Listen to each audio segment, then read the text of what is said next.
Em primeiro lugar, gostaria de me apresentar. Me chamo Rodolfo Mor, sou jornalista. Essa palestra está inserida no projeto Marx, a Criação Destruidora, organizado pela Boitempo Editorial e que conta em todo o país com o apoio e com a organização também da Fundação Lauro Campos. Além da presença aqui em Brasília, o Slavoj esteve na semana passada em Porto Alegre, em São Paulo, e a partir de amanhã estará no Recife, onde terminará essa turnê brasileira, que trará posteriormente também o geógrafo marxista David Harvey. São necessários agradecimentos especiais. E o primeiro agradecimento especial em nome da organização do evento é a vocês. A adesão massiva do público da capital do nosso país. Brasília, que tem sido bastante repercutida por vários desvios de agentes públicos, hoje dá uma demonstração ao Brasil, com as 1.100 pessoas já presentes nessa conferência, de que a teoria crítica, de que a teoria marxista é capaz não só de cativar os sonhos do passado, mas também de mobilizar as mentes e os corações do presente. Portanto, a realização do evento dessa magnitude só é possível pela imensa participação de todos vocês. Em segundo lugar, eu gostaria de agradecer ao nosso convidado. Slavoj não é um filósofo qualquer, ele é um filósofo de outro tipo, daquele que Marx reivindicou no século XIX. Já não basta para os filósofos interpretar a realidade, e Zizek leva isso ao pé da letra. É um filósofo ativista. Para muitos que estão aqui, ele se tornou conhecido pela sua intensa participação em vários processos que estão sacudindo o nosso planeta, em especial sua participação no Occupy Wall Street e nos comícios da esquerda radical grega, aonde se constrói alternativa para a nossa sociedade, do ponto de vista da teoria crítica e do ponto de vista da elaboração de uma nova teoria para esses tempos interessantes que vivemos. Slavoj é presença marcante. Essa nossa conferência não seria possível, como eu disse anteriormente, se não fosse o trabalho árduo de entidades, instituições que se materializam em pessoas. E eu gostaria de citá-las, pelo menos algumas delas que foram fundamentais.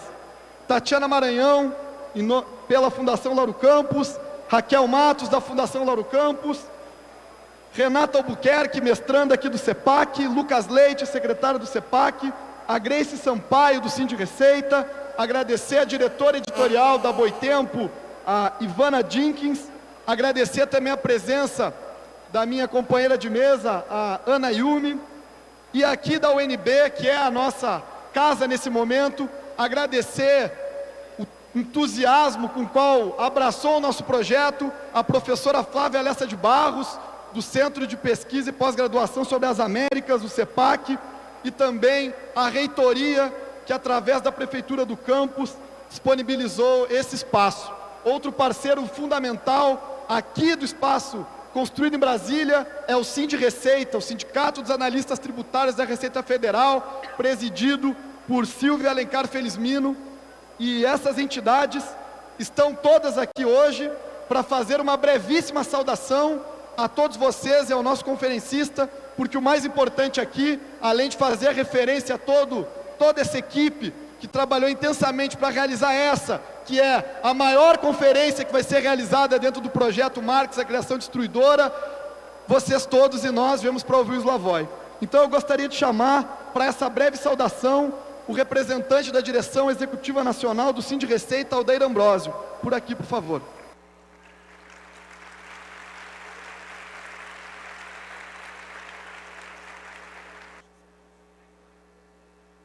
Boa noite, pessoal. É com muito prazer que eu venho aqui, em nome do Sind Receita, saudar o nosso querido conferencista Slavoj Zizek. O Sind Receita é um sindicato de servidores dos analistas tributários da Receita Federal. Infelizmente, a nossa presidenta, Silvia Felizmino, não pôde estar aqui para acompanhar esse evento, mas nós, do Sind Receita, temos um enorme prazer em patrocinar um evento desse tipo. É um evento muito importante para nós. Eu fui indicado pela Silvia para representar o Sind Receita aqui. Eu fiquei muito satisfeito por isso, porque eu mesmo sou um marxista convicto. eu apoio, gosto muito do que eu já li do Slavoj, e acho muito importante esse tipo de evento, onde a gente interage com a universidade, interage com os estudantes, com a juventude. O Sind Receita fica muito feliz em participar desse evento. Nós temos diversas campanhas sociais. Nosso sindicato, nos últimos anos, tem se aproximado muito de diversos movimentos sociais. E, para nós, é um imenso prazer, finalizando já, é um imenso prazer poder participar e apoiar esse tipo de evento. Uma boa conferência a todos.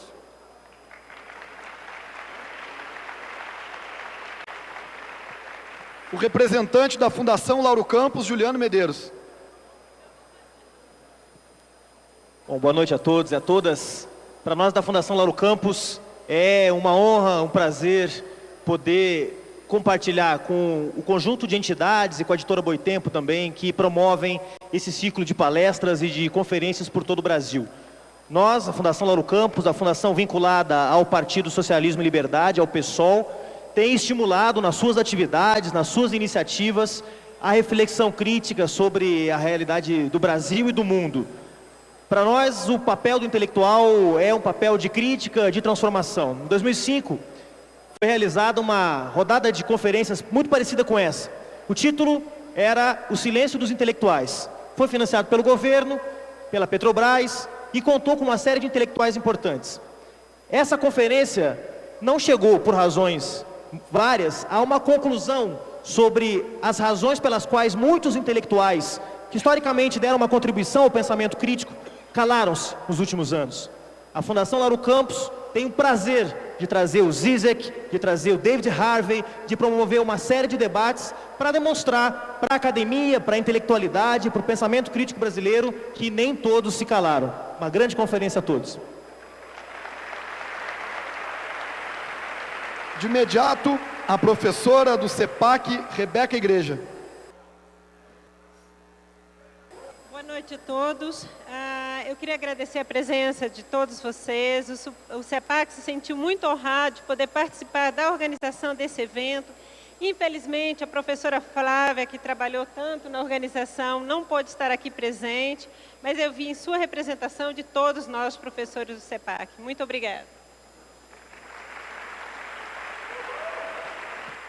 Para concluir essa rodada de agradecimentos e saudações, professor, diretor do Instituto de Ciências Sociais, Sadi Del Rosso.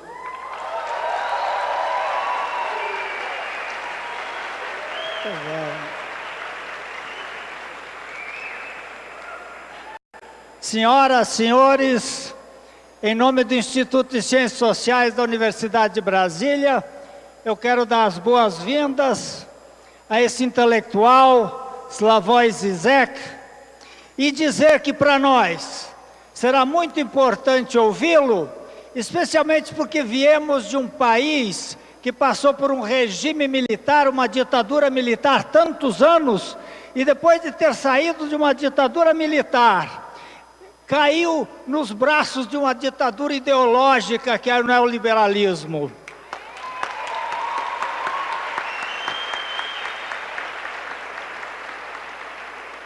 Então eu acho que nós temos tudo para ouvir do Zizek. Bem-vindos todos.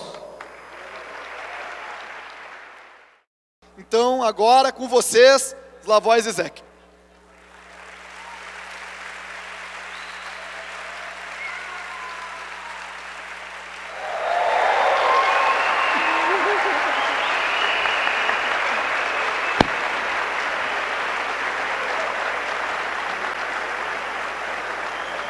Uma breve introdução sobre a obra e a vida de Slavoj Žižek.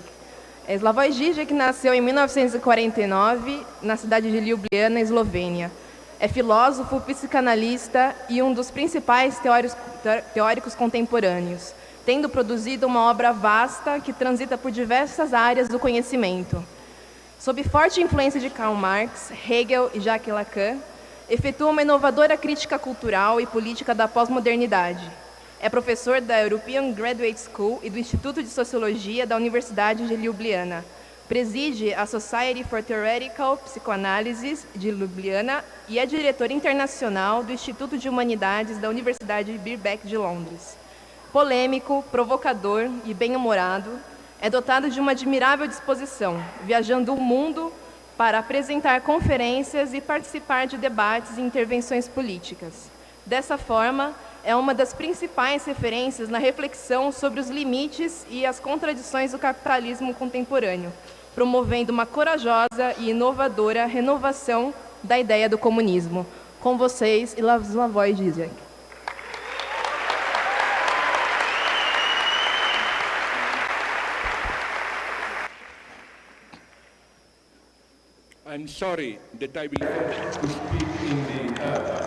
Lamento ter de falar-lhes na, digamos, língua do imperialismo, mas ainda assim fico muito grato pelo convite que me foi feito para estar aqui e todas essas apresentações introdutórias quase invocaram em mim um sonho maravilhoso de uma conferência ideal que eu daria e que seria basicamente composta de cerca de 10 a 11 introduções, e eu faria alguns comentários de conclusão, mas lamentavelmente eu tenho de fazer isso de outro modo. De qualquer modo, permitam-me iniciar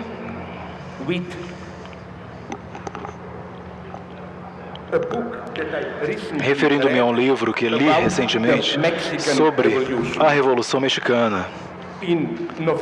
Em novembro de 1914, talvez saberão do que vou mencionar, Pancho Villa e seus homens trouxeram o norte e Emiliano Zapata e seus efetivos homens do sul, por sua vez, entraram na cidade do México e até certo ponto assumiram o controle da cidade do México e, portanto, alcançaram o poder. O que ocorreu naquela ocasião? Bem, durante 2 meses a fio, eles se reuniram, conversaram e assim por diante. Depois partiram de volta para casa, em retorno, em regresso. Eu acho que talvez tenhamos aí o início bastante auspicioso de que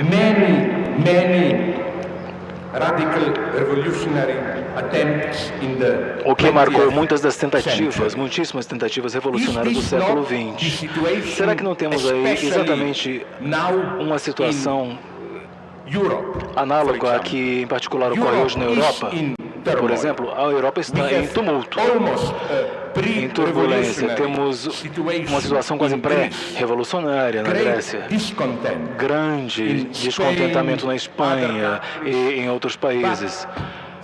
Porém, o fato é que, de algum modo, todo esse descontentamento, todos esses protestos violentos até, não se transformam em um programa político minimamente coerente. Continuamos tendo diante de nós um protesto ético mais ou menos violento. O que ouvimos é que o dinheiro deveria servir as pessoas e não o contrário. Deve haver garantias estatais e assim por diante para garantir vidas dignas, condignas aos seus cidadãos e assim por diante. É isso que se ouve. Mas em seguida, quando se pergunta às pessoas, e eu fiz essa pergunta em primeira mão, inclusive, percorri toda a Europa, e quando se pergunta às pessoas uma pergunta simples, nos moldes, tá bom, mas o que é que vocês querem? A resposta que se ouve é simplesmente respostas gerais, confusas. O que me entristece. E por quê? Bom, porque lembro-me de quando eu era jovem, os esquerdistas radicais, pelo menos na Europa, o tempo todo diziam, tá bom, agora vivemos num estado de relativo bem-estar social e prosperidade, mas espera um pouquinho, haverá uma crise e verão como nossa prosperidade é ou não passa de ilusão, e aí chegará o nosso tempo, o nosso momento oportuno. Muito bem, agora temos uma crise. Só que nada chegou, nada aconteceu em decorrência disso.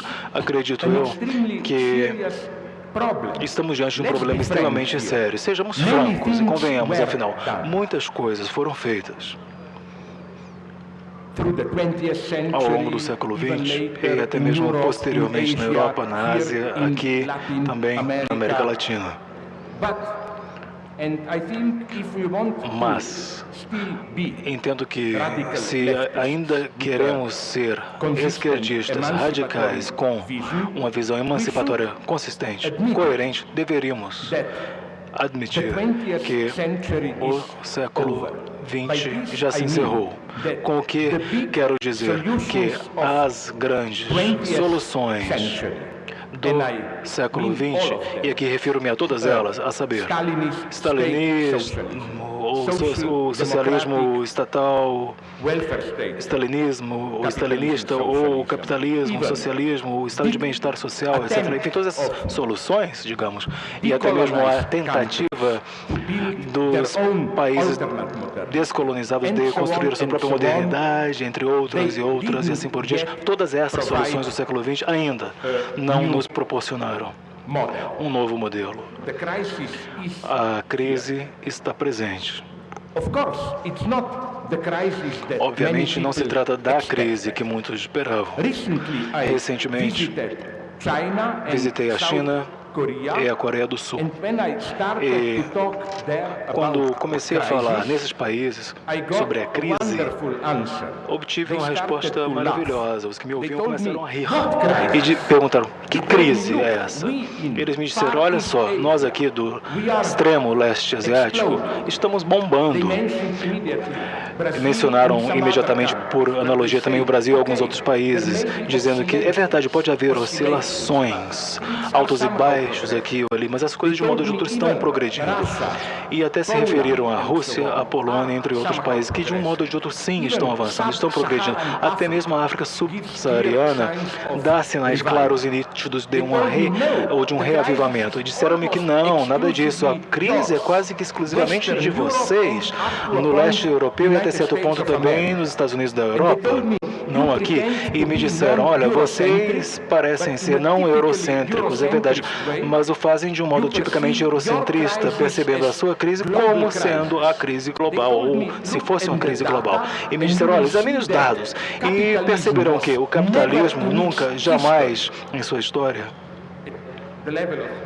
enfim, o nível de dados econômicos mostram que o nível de prosperidade do capitalismo nunca foi tão alto quanto é hoje. Ou seja, o nível de prosperidade capitalista sem precedentes.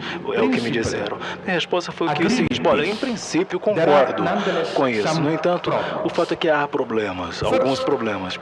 Primeiramente, sim, concordo em que o capitalismo europeu, ou o capitalismo europeu ocidental, está em via de regressão, gradualmente sendo substituído por outros tipos de capitalismo. Fato. Verdade, concordo. Agora, embora eu me solidarize até certo ponto e vejo com simpatia, por exemplo, com o tipo brasileiro do seu, enfim, capitalismo de consciência social, capitalismo consciencioso socialmente, acredito que aquilo que vemos surgir gradualmente na China, Singapura e já se propagando pela Europa, o que vemos ali ou a partir dali é algo muito mais auspicioso, um tipo de capitalismo muito mais dinâmico, destrutivo e produtivo, mas ao mesmo tempo, evidentemente, um tipo de capitalismo que evidentemente funciona muito melhor com uma estrutura política autoritária. E isso foi resultado decorrente de um ótimo debate que eu tive há cerca de um ano aproximadamente com Francis Fukuyama, que é um conservador honesto. Enfim, ele me admitiu que sim, o sonho dele sobre o fim da história já se acabou. Ele não mais nutre esse sonho com a crise ecológica, com novos problemas biogenéticos. O sonho já se acabou. Ele me admitiu. E eu lhe disse ao Fukuyama: talvez você tenha razão, o capitalismo venceu, mas Será que a China não prova que nesse novo capitalismo existe sim um lugar para os comunistas stalinistas antigos, a moda antiga, que são os melhores gestores desse novo capitalismo que hoje tanto se celebra? Então, o problema que eu vejo nesse estado de coisas é que, primeiramente, não acredito eu em progresso histórico direto. É verdade, existe um novo capitalismo surgindo em emergência, mas, francamente, esse novo capitalismo, às vezes, me torna um pouco eurocêntrico e um tanto saudosista, nostálgico de alguns valores europeus antigos, tais como estado de bem-estar social radical, igualitarismo e assim por diante. Segundo aspecto, mesmo entendo esse problema global do capitalismo, o fato é que isso, de modo algum, inviabiliza nem exclui novas rebeliões honestas. A lição básica da história, se é que existe alguma lição da história, é essa mesmo. E é uma lição bastante triste, até certo ponto, a saber a lição de que a revolta, ou as revoltas ocorrem não quando as coisas estão no pior, no ponto mais crítico, a situação está péssima, horrível, as pessoas não podem mais sofrer de tudo isso, então aí se rebela. Não, não é isso. Como regra, via de regra, as revoltas ocorrem quando já existe uma abertura e quando as coisas estão melhorando, mas essa abertura gradual, paulatina, suscita expectativas explosivas.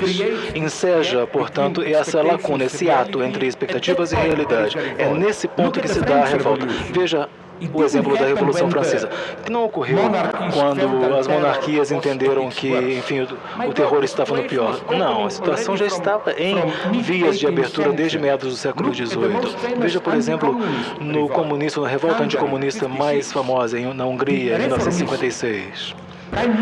O reformista, primeiro-ministro Nat Imbrek, já estava no poder por 2 anos. A situação, enfim, a conjuntura já estava em abertura àquela altura. Acho que, portanto, aqui devemos aprender lições da China. Por um lado, sim, é verdade, uma economia bombando, em explosão. Por outro lado, também o fato é que a China se encontra em um estado de emergência permanente. A China tem milhares de pequenas revoltas a cada ano. E é por isso que, se você quiser conhecer a ciência da história, eu sugiro que examinem as decisões das últimas assembleias populares da China. Todos esperavam que haveria uma forte duplicação do orçamento da defesa, mas não subiu lá tanto o orçamento da defesa na China. Sabemos o que de fato explodiu foi o orçamento para segurança interna dentro da China. A China hoje é o único grande país do mundo com vastas dimensões que gasta mais em segurança doméstica interna do que gasta em defesa para fins de segurança externa. De modo que, mais uma vez, quando o Frank Fukuyama me disse, percebe-se que não há outra alternativa viável, não há alternativas viáveis. Por que você ainda é um comunista maluco?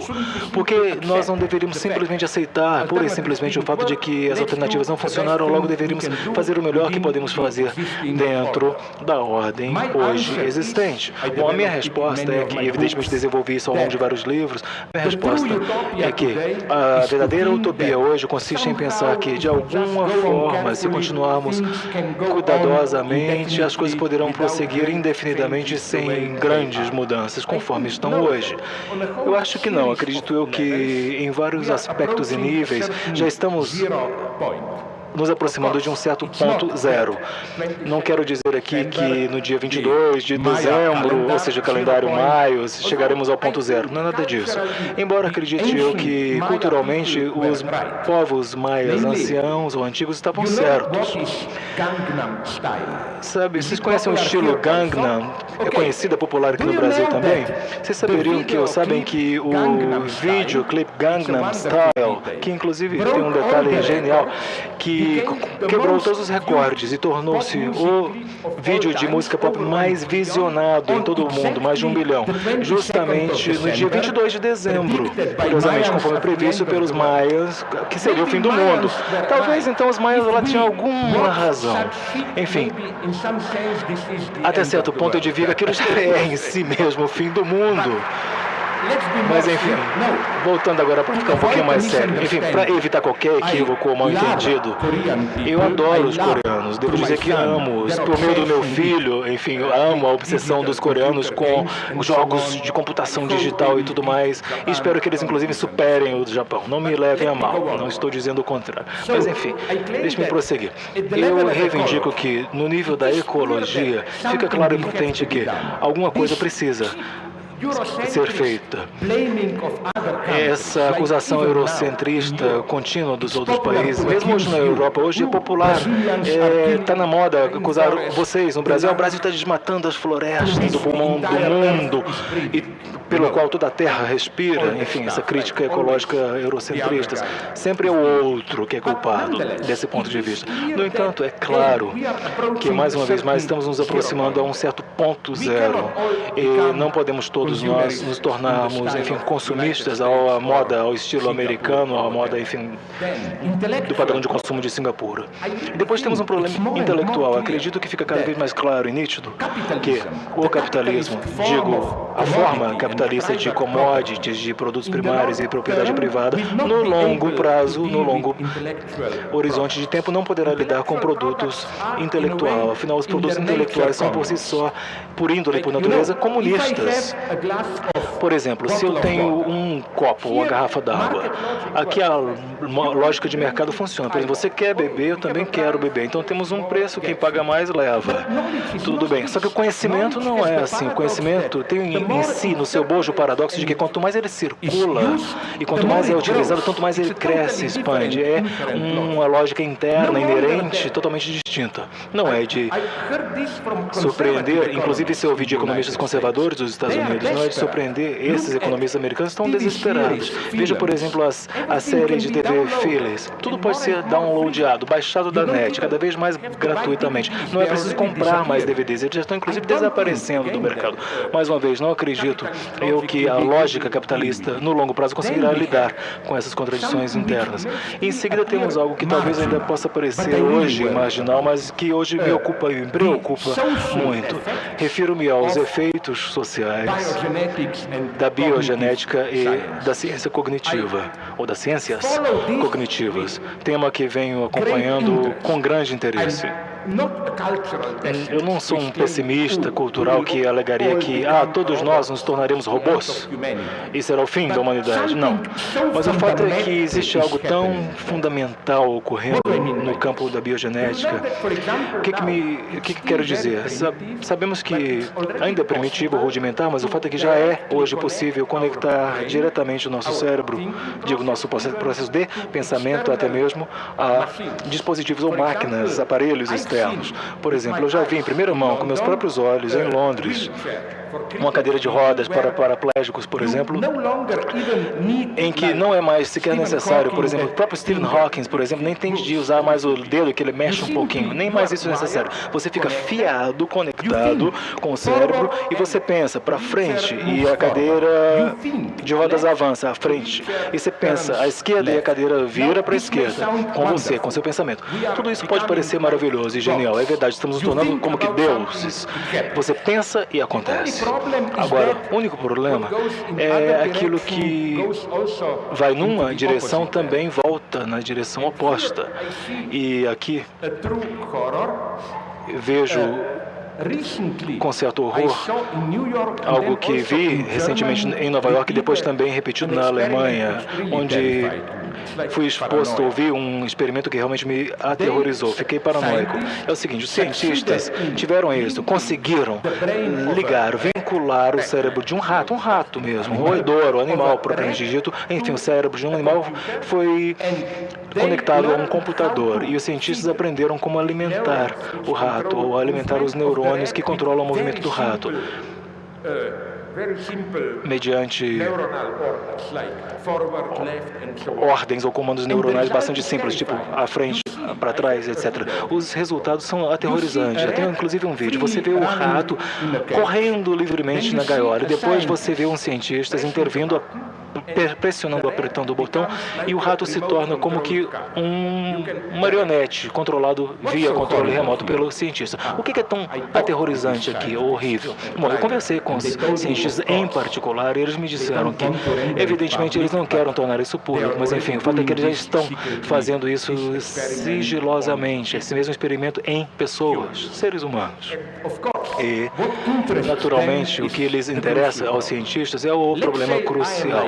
Digamos o seguinte, digamos que eu ande por aqui livremente, caminhando à vontade, e depois, não sei quando, um de vocês, talvez você é japonês, com esse sorriso japonês, enfim, aperta o botão de controle, que me manda um comando de controle, me controla e eu passo a andar por aí do jeito que você me direciona. Agora, o problema crucial passa a ser o seguinte: como é que experimentamos ou vivenciamos esse momento? Bom, eu vivenciaria isso como, bom, eu não mais me controlo, um poder externo me controla. Meus cientistas, amigos, disseram que não. Todos nós temos indicações que é justamente o contrário. Ou seja, eu sequer noto que estou sendo controlado ou sujeito ao controle. Eu ainda acho que eu estou livremente andando ou perambulando por aí à vontade, não sendo o caso, mesmo sendo controlado remotamente. Isso me fascina. Eu não sou, digo de novo, um pessimista cultural. O que me interessa é que, puxa, Deus, quando essa diferença entre o que está dentro e o que está fora, o interior e o exterior desaba e, de alguma forma, nossos processos de pensamento são diretamente ligados a máquinas, ao maquinário, ao arsenal de maquinário digital computacional externo, estamos entrando num mundo que já não é mais o mesmo mundo humano antigo, porque a própria base de nossa identidade humana, a saber, essa diferença entre o que está dentro e o que está fora, enfim, eu estou aqui dentro da minha mente com meus medos, meus temores, minhas emoções, e a realidade está fora de mim. Enfim, quando essa diferença se desvanece e se elimina, algo acontece, claramente. Eu admiro isso, mas eu vejo um prospecto ou uma perspectiva muito pouco promissora, porque até agora nosso universo digital foi mantido separadamente, à parte de nossa, digamos, realidade comum do dia a dia. Por exemplo, sendo tão velho como eu, por exemplo, eu sempre penso em muitas coisas que talvez nem todos pensem, mas enfim, você ou trabalha com sexo virtual, desculpe falar em sexo, mas enfim, ou você faz sexo com uma pessoa real, ou é virtual ou é real, presencial. O fato é que hoje, no entanto, há novos projetos que eu denominaria de digitalizar a nossa experiência real, ela mesma, a nossa própria experiência. Não me lembro exatamente qual, mas enfim, há muitos livros, e num deles que eu escrevi, eu relato um projeto do MIT, o Massachusetts Institute of Technology, dos laboratórios do MIT em Boston, em que um indiano, cujo nome me esqueço agora, lamento, mas enfim, um jovem cientista indiano trabalha no MIT e elaborou esse projeto, que parece muito simples, que é Six Senses. 6 sentidos, que, de acordo com o filme, se não me engano, mas enfim, funciona genialmente. Basicamente é o seguinte: você só precisa de uma câmera aqui, depois um pequeno projetor, nada mais, em seguida vincula isso ou liga isso conectando ao telefone celular, que por sua vez estará ligado à internet, assim por diante, e funciona da seguinte forma: você vê ou enxerga algo. Digamos que isso aqui é um livro, o que esteja numa livraria, e eu gostaria de ver sobre o que é esse livro. Eu seguro esse livro diante de mim, conforme mostro que é instantaneamente, eu vejo já projetado sobre o livro todos os dados básicos, tais como as principais críticas àquela obra, enfim, relatos e comentários, logo, ou resenhas. O que acontece, portanto, é que o computador embutido na minha câmera reconhece a forma básica, escaneia as letras por meio da internet, contacta a rede e imediatamente, prontamente, obtém os dados que são em seguida projetados sobre o livro. Isso funciona rapidamente, muito agilmente, e funciona bem. Ou seja, você vê alguma coisa e todo o conhecimento simbólico em torno daquele objeto é instantaneamente projetado por sobre aquele objeto. Por exemplo, se você estiver diante de um trem ou de um vagão de trem, você faz alguns gestos instantaneamente. A parede do trem, você vê ali os horários, cronogramas, possíveis atrasos, retardos e assim por diante. Isso basicamente quase é um retorno, um regresso aos tempos primordiais em que, conforme todos sabemos, a realidade ainda não era experimentada ou vivenciada como nós modernos a vivenciamos ou a experimentamos. Era apenas, digamos, um universo mecânico cinza. E a ideia era que nós, então, projetaríamos significado sobre esse universo ou realidade. Agora, à medida em que a realidade se torna um espaço mágico, que imediatamente, portanto, interage dinamicamente conosco e assim por diante, digamos que você seja um filósofo famoso, célebre, conhecido, e eu te vejo, eu sou um idiota, se quer que sei quem você é, eu sou um imbecil qualquer. Só que a minha câmera te enxerga e projeta sobre você o que você fez recentemente. E eu posso dizer, acabo de ler o seu ótimo livro recentemente, assim por diante, no ato. Enfim, esse efeito mágico, ou seja, em que os objetos passam a conversar conosco. É claro que um cara velho e sexista como eu, lamento falar sobre essa minha característica sexista, mas enfim, um cara como eu faria por associação algo meio sujo, algo meio obsceno. Você encontra uma mulher, vê e imediatamente projeta sobre ela. Ah, ela gosta de cunilingus, ela não gosta de sexo anal, ela gosta disso, aqui, não daquele tipo de toque lá. Desculpa, enfim, na minha idade a gente não tem como evitar pensar sobre sexo. Quando vocês tiverem mais experiência, vocês verão que as mulheres de alguma forma veem por dentro, enfim, das pessoas. Enfim, não seria o momento de me queixar disso, mas enfim, deixe-me avançar, deixe-me ir adiante. Por que eu invoquei esse exemplo ilustrativo? Bom, porque acredito, e é isso que eu procuro desenvolver mais amplamente nos livros, a minha ideia foi a seguinte: bom, tudo bem, isso parece ser uma nova tecnologia, tudo bem, radicalmente nova, é verdade, mas será que é lá tão nova assim? Será que esse mecanismo que se concretizou ou que concretiza e materializa tecnologicamente é algo que já é parte da nossa vida cotidiana? Em que sentido? Bom, não é o meu caso, mas imagina que eu seja um racista mau caráter. Eu vejo qualquer que seja o objeto do meu ódio, seja um negro ou um judeu, por exemplo. Será que não acontece de que quando eu olho para ele, será que não acontece exatamente o mesmo processo que ocorre com o projetor, mecânica ou maquinalmente? Enfim, aquilo que eu vejo na realidade é apenas uma pessoa, mas tudo bem. Eu tenho preconceitos inconscientes que são projetados instantaneamente sobre aquela pessoa. Se a pessoa é judia, e se ela sorrir? E se eu for uma pessoa antissemítica, por exemplo, por preconceito, eu imediatamente vou ler aquele sorriso como, esses judeus ardilosos e cheios de estratagemas estão tentando armar algo contra mim. Será que isso não é, mais uma vez, um bom exemplo ilustrativo de como uma invenção aparentemente tecnologicamente neutra simplesmente materializa ou concretiza um determinado mecanismo ideológico? O que me remete ao próximo ponto, ou tema importante que desenvolve em muitos dos livros, a saber, a materialidade da ideologia. A ideologia é muito eficiente. Ela é eficiente, sim, não quando você, por exemplo, é confessionalmente antissemitista ou antinegros ou de qualquer coisa que seja, mas sim, a ideologia funciona eficientemente precisamente quando você sequer se percebe, ou mesmo quando você se percebe como um bom cara liberal, tolerante. No entanto, quando você vê uma dessas pessoas, seja ele negro, árabe, judeu, enfim, você o vê por meio, através de todas essas lentes ou signos projetados por sobre essa pessoa. Aí se faz presente a ideologia. A ideologia está presente na realidade, propriamente dita. E nesse particular, acredito eu que deveríamos, muito embora sempre se deva criticar muitas coisas em Marx, acredito que fica claro que para ser marxista hoje, precisamos repetir Marx. E repetir não no sentido de fazer a mesma coisa, mas no sentido de fazer nas condições, na conjuntura de hoje, aquilo que Marx fazia ou fez no seu tempo. No entanto, existe uma coisa que precisa ser dita acerca de Marx, a saber, a teoria sobre commodities ou produtos. Não sei se já conhecem, mas enfim, acabei de enfatizar. É algo incrível. Por quê? Bom, leiam cuidadosamente aquela famosa conclusão do primeiro capítulo do Der Kapital sobre commodity e seus segredos. O argumento de Marx ali Não é essa noção tonta ou tola da ideologia como a realidade sendo uma coisa, mas você a percebe equivocadamente, erroneamente. Nada disso.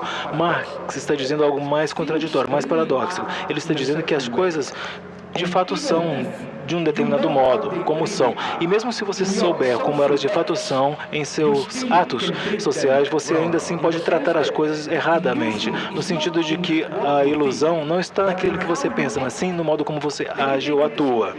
Deixe-me dar um exemplo simples aqui.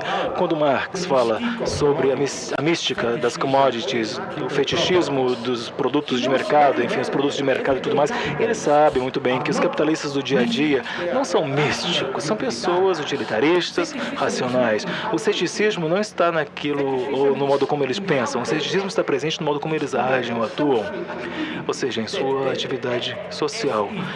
É aí que eles atuam como se uma commodity ou um produto fosse algo místico e assim por diante. Se quiserem mais um exemplo, talvez o mais óbvio, são as superstições. Ninguém admite que a pessoa, enfim, é ou não supersticiosa. Todos os meus amigos racionais fazem caso e ridicularizam, mas sempre eu os vejo especulando um horóscopo aqui ou acolá, enfim, tem aquela lógica. É verdade, eu não acredito, mas vou checar e dar uma conferidinha. Geralmente isso fazem no sentido meio que de piada. Tô fazendo só para me divertir, só para me entreter e assim por diante. Agora, o meu bom amigo Robert Fahler, inclusive escrevi sobre esse tema há alguns anos, um excelente jovem teórico austríaco, desenvolveu toda essa argumentação na genial noção dialética de interpassividade.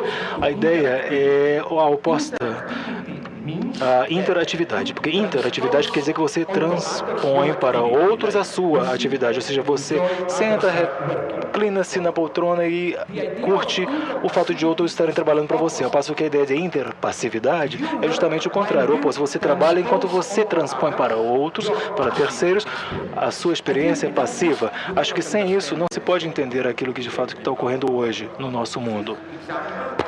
O exemplo dele, ou nosso exemplo, um exemplo que eu uso tantas vezes, seria o quê? Eu sempre fui fascinado pelos chorões, ou seja, as carpideiras, pessoas que eram contratadas nas sociedades primitivas para que essas pessoas chorassem por nós num funeral. Puxa, um tio rico morre, aí você me contrata para chorar por você, quando você vai fazer coisa mais interessante, tipo, enquanto você negocia quanto dinheiro você vai herdar. Agora nós dizemos, bem, essas sociedades são primitivas, mas se são, então nós vivemos plenamente nessas sociedades primitivas no nosso mundo digital. 2 exemplos. Um exemplo, principalmente, sempre me fascina. Eu acho que talvez seja essa a contribuição maior dos Estados Unidos para a cultura mundial. Um fenômeno que eu falo todo o tempo. Vocês conhecem o fenômeno O que é essa revolta das pessoas? Saiu? Okay, if I'm too fast, sorry, I will go a little bit slower. The point when you watch some of these stupid... Quando nós falamos dessas séries bobas, todas as americanas são bobas, tipo Friends, Scrubs, a questão do riso aqui não é fazer as pessoas rirem, mas a máquina, a televisão, ri por você. É isso que é verdade, pelo menos comigo funciona. E na verdade, eu volto para casa, estou cansado, ligo a TV, é uma comédia e aquilo me relaxa. E eu fico andando como um idiota. A TV é que ri, e esse é o efeito mágico. No final, eu me sinto relaxado exatamente da mesma forma que se eu estivesse rindo. Então, a TV ri por mim. E eu argumento que o mesmo é verdadeiro para outras emoções, por exemplo, as crenças. Ninguém acredita hoje, todos nós somos cínicos, mas cuidado quando alguém disser a você: eu sou cínico, não sou maluco, justiça, liberdade, o bem. Tudo isso tem a ver com dinheiro, sexo, poder, sei lá. Todo mundo que eu encontro tem um segredo, uma entidade egocêntrica. Normalmente são os nossos filhos que acreditam por nós. Por exemplo, eu encontrei alguns casais que faziam orgias, sexo em grupo, swing, o que fosse.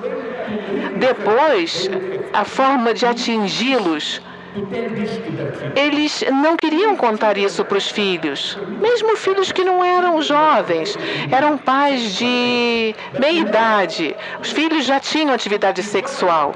Entretanto, para desfrutar da nossa promiscuidade, você tem que ter alguém que seja puro por você, ou seja, para manter a inocência por você. Alguém tem que acreditar por você. E a experiência mais horrível é quando se descobre que aquele alguém sabia de tudo o tempo todo. É por isso que eu quero propor aos senhores um exemplo.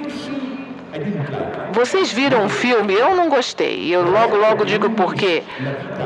La Vita è Bella, A Vida é Bela, do Roberto Benigni.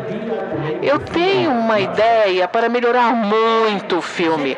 Imaginem exatamente o mesmo filme. Vocês sabem da história, né? É o pai e o filho judeus que são presos pelos nazistas, são mandados para Auschwitz. E para facilitar a vida do seu filhinho, o pai faz de conta ao filho histórias malucas de que aquilo é apenas uma grande competição.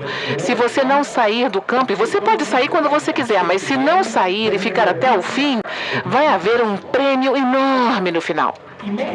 Imaginem a mesma história, apenas com uma diferença. No final, quando o pai se sacrifica pelo filho e quando ele leva um tiro, e se o filho dissesse: olha, papai, da mesma forma que você fez de conta que isso era apenas uma competição para facilitar para mim, eu sabia da verdade o tempo todo. Eu só fiz de conta que eu estava acreditando em você para facilitar a sua vida. O filme seria muito melhor e muito mais sem esperança. Mas vamos continuar. O que eu estou dizendo, vamos chamar isso da objetividade das ilusões. Mesmo que nós pensemos que somos cínicos, nós vivemos ilusões na nossa vida. Eu peço desculpas se vocês conhecem essa história que eu sempre conto. É a história mais popular minha.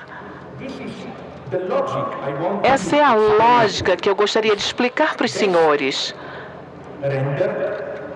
E ela é melhor contada através de uma história fantástica sobre Niels Bohr. Contava-se que Niels Bohr foi... Uma vez um amigo cientista o visitou na sua casa de campo, perto de Copenhague. Passou um fim de semana lá. Ele tinha uma casa simples, de madeira, e o amigo viu por cima da porta de entrada uma ferradura. Eu não sei vocês, mas na Europa, uma ferradura em cima da porta é um item de superstição que supostamente evita que espíritos penetrem na casa. E o amigo pergunta ao Niels Bohr. Eu disse: puxa, você é maluco? Eu achei que você era cientista. Por que você tem esse objeto em cima da tua porta? O Niels Bohr dá a resposta perfeita. Ele diz: claro que eu não acredito nisso. É uma superstição. Eu sou cientista. Mas eu coloquei a ferradura ali porque me disseram que funciona mesmo quando não se acredita. Isso é a ideologia de hoje. Ninguém acredita na democracia, na justiça. Mas a gente fala, a gente age como se funcionassem, mesmo sem acreditar. Eu acho que este é o segredo do cinismo de hoje. Os cínicos vivem nas maiores ilusões. Às vezes, me surpreende ver que até mesmo os meus bons amigos marxistas, como por exemplo o meu grande amigo Frederick Jensen, ou um que não é meu amigo, mas que eu respeito, o Noam Johnson, que argumenta que hoje em dia nós vivemos numa era tão cínica que não se devia nem levar com seriedade a ideologia. Não há tempo para a crítica da ideologia. Está claro que os Estados Unidos só querem saber dos seus interesses econômicos, todo mundo sabe disso. A gente não deve levar isso a sério. Basta dizer a verdade. A guerra do Iraque teve a ver com petróleo e assim por diante. E eu argumento que não. Isso é totalmente errado, essa abordagem não está certa.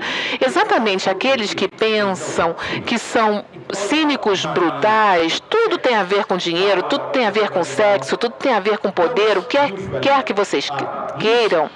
Essas pessoas normalmente estão menos conscientes das ilusões que determinam a sua vida real. Uma prova, olhem só ao grande fiasco financeiro de 2008. Não se esqueçam, esse fiasco não foi o resultado de um idealista maluco do estado do bem-estar social vivendo na ilusão. Não, o fiasco foi causado exatamente pelos banqueiros cínicos que só se preocupavam com lucros e assim por diante. O cinismo é o modo de existência que se encaixa mais perfeitamente na nossa época, exatamente porque combina a aparência do realismo cruel. Eu não tenho ilusões e ajo com brutalidade, e ilusões das quais nós nem estamos conscientes do fato de que são ilusões. Nós não sabemos que vivemos uma ilusão. Portanto, hoje, o meu argumento sobre George Bush, Dick Cheney, quem quer que vocês queiram, não, talvez o Bush pudesse ser apenas até melhor se fosse cínico, cruel. O problema não é isso, o problema é que eles eram sim, mas ao mesmo tempo, eles viviam profundamente nas suas ilusões. E nós, a esquerda, nós devemos também começar a confrontar as nossas próprias ilusões, as ilusões que nós vivemos. Que ilusões? Agora vem o momento de provocá-los. Provavelmente vocês não vão concordar comigo. Naquilo que reste hoje da esquerda radical, uma certa visão política que eu acho que deve ser discutida, mas que ainda é sagrada. Até mesmo as pessoas que rejeitam o stalinismo do século XX mantêm o sonho, vamos chamá-los como Tony Negri, a democracia local, a comunidade local, a cidadania ativa, cooperativas, sei lá. A ideia é que, contra a estrutura autoritária leninista, nós sabemos que as pessoas sabem o que querem. Basta permitir que essas pessoas se organizem para que elas participem de forma ativa e, de alguma forma, com base nessa interação criativa, surgirão novas formas. É claro que é maravilhoso quando isso acontece. Entretanto, a minha posição é a seguinte. Em primeiro lugar, é claro que há momentos maravilhosos, como Tahrir Square no Egito, quando havia 1 milhão, 2 milhões de pessoas juntas, num momento de solidariedade, esse tipo de evento carnavalesco, quase como se fosse um carnaval político, a suspensão carnavalesca da temporalidade comum. Todos nós somos uma unidade maravilhosa espiritual. O que me interessa é o que os americanos chamam o dia seguinte, quando você bebe e quando você acorda no dia seguinte. Para mim, uma medida real de uma mudança revolucionária não é esse grande momento entusiástico. Todos os conservadores autênticos adoram esses momentos, porque eles legitimam o seu argumento. Mas depois, quando as coisas voltam ao normal, e a gente voltou ao que tínhamos antes. Todos os intelectuais conservadores franceses que eu conheço gostam de dizer isso. Olha, mas sabe do que mais? Em 1968 eu estava nas barricadas. É quase que uma condição essencial hoje na França argumentar que a pessoa estava nas barricadas em 68. O meu argumento seria o seguinte: a grande maioria das pessoas, e eu não estou protegendo essas pessoas, na verdade eu concordo com elas, a maioria das pessoas não querem saber dessa droga de participação ativa, cidadania engajada, pelo menos eu não. A longo prazo, eu quero um maquinário invisível que regule a vida social de forma que eu possa trabalhar em paz, na teoria, no que quer que eu faça. Desculpe, eu não quero uma cidadania criativa, cidadania ativa. Ponto número 2, o líder. Não, deve ser molecular, blá, blá, blá, blá. Não. Eu não acho que haja nada pró-fascista na ideia de um líder carismático. Na política autêntica, eu não acho que as pessoas sabem o que querem. E os intelectuais sabem menos ainda. Então, não estou jogando o jogo leninista de que os intelectuais estão dizendo às pessoas comuns. O que é, para mim, uma situação política autêntica? Você está insatisfeito? Você não está contente? Mas não é claro o que está acontecendo para você. E depois, um político autêntico, no bom sentido, diz alguma coisa para você e a sua reação é: gente, é isso, agora eu sei o que eu quero de verdade. Não há nada protofascista nisso.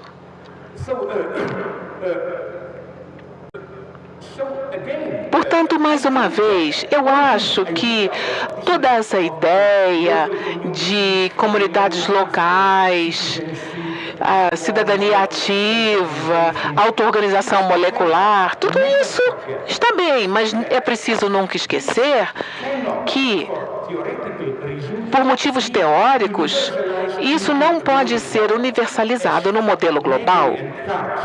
Como Negri e Hart às vezes argumentam, numa transformação global mágica, esse momento molecular de unidade espontânea de baixo vai envolver a sociedade inteira. De jeito nenhum, eu acho que é o contrário. Pensem sobre como é que, no mundo complexo de hoje, ter essas comunidades cooperativas locais, que são maravilhosas, eu admito, seria necessário ter um Estado extremamente eficiente para criar as condições de fundo: segurança, redes financeiras, condições ecológicas, energia, o que seja. Portanto, hoje, não me entendam mal, eu não sou um pessimista cínico que diz: tá bom, fica sonhando com a tua revolta. Mais tarde, as pessoas vão voltar à normalidade. Não! O verdadeiro tema da luta é: será que vai haver uma mudança real quando as coisas voltarem à normalidade? Para mim, uma mudança revolucionária verdadeira não é estar todo mundo na rua e aí dizer: esse tipo de orgasmo político múltiplo, todo mundo num só. Não. E aí a gente volta para casa e na semana seguinte o quê? Alguém tem que argumentar que exatamente nessa vida cotidiana enfadonha, esse é o meu argumento. Não fujam para isso, mobilizando as pessoas para se organizarem de baixo para cima, comunidades locais. Não acreditem que essa seja a fórmula mágica, não. Outro ponto, violência. É claro que eu não defendo a violência, mas dessa vez eu gostaria de desmistificar a violência. Eu afirmo que a violência jamais é o verdadeiro problema. O verdadeiro problema está um passo atrás. O verdadeiro problema é por que para um determinado regime, para um determinado movimento, por que foi necessário mobilizar ou usar a violência brutal? É bobo dizer, por exemplo, que o stalinismo esqueceu da democracia e recorreu à violência. O problema não era a violência. O problema é que esse recurso da violência como exemplo mais brutal para a coletivização na União Soviética, no final da década de 20, começo da década de 30, foi uma admissão de impotência, de que eles não tinham uma fórmula adequada para como desenvolver o socialismo entre os agricultores. Eu argumento, por exemplo, que na grande revolução cultural maoísta, eu me lembro de ver aqueles centenas de milhares de guardas vermelhos, violentos, demonstrando, quebrando câmeras, arrebentando monumentos antigos, mas nós começamos a falar sobre ele agora, até pedofilia na Igreja Católica. Mais uma vez, é claro que todo mundo condena, mas a pergunta que eu teria feito, e é isso que a igreja não reconhece, a minha pergunta é, como é que essa pedofilia não é apenas uma patologia individual, como diz a igreja na Europa? A pedofilia está por toda parte. O que nós podemos fazer? Algumas dessas pessoas, desses pedófilos, estão na igreja. E eles traçam um paralelo entre a igreja e uma fábrica. Se um trabalhador de indústria é pedófilo, nós não íamos processar a gerência. Por que vocês querem fazer isso com a igreja? Eu acho que não. Da maneira como a igreja reage ao fato, fica absolutamente claro que a igreja considera a pedofilia como seu próprio segredo sujo. Ela é ritualizada. Não é só uma patologia particular que por um acaso aconteceu na igreja. Não, faz parte do segredo, do ritual secreto. E esse tipo de violência está explodindo hoje em dia. Por exemplo, provavelmente os senhores vão saber, na grande revolução cultural maoísta, eu me lembro de ver aqueles centenas de milhares de guardas vermelhos, violentos, demonstrando, quebrando câmeras, arrebentando monumentos antigos, mas nós começamos a falar sobre ele agora, até pedofilia na Igreja Católica. Mais uma vez, é claro que todo mundo condena, mas a pergunta que eu teria feito, e é isso que a igreja não reconhece, a minha pergunta é, como é que essa pedofilia não é apenas uma patologia individual, como diz a igreja na Europa? A pedofilia está por toda parte. O que nós podemos fazer? Algumas dessas pessoas, desses pedófilos, estão na igreja. E eles traçam um paralelo entre a igreja e uma fábrica. Se um trabalhador de indústria é pedófilo, nós não íamos processar a gerência. Por que vocês querem fazer isso com a igreja? Eu acho que não.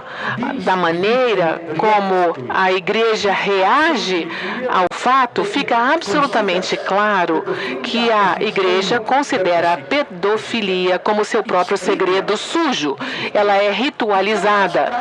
Não é só uma patologia particular que por um acaso aconteceu na igreja. Não, faz parte do segredo, do ritual secreto. E esse tipo de violência está explodindo hoje em dia. Por exemplo, provavelmente os senhores vão saber da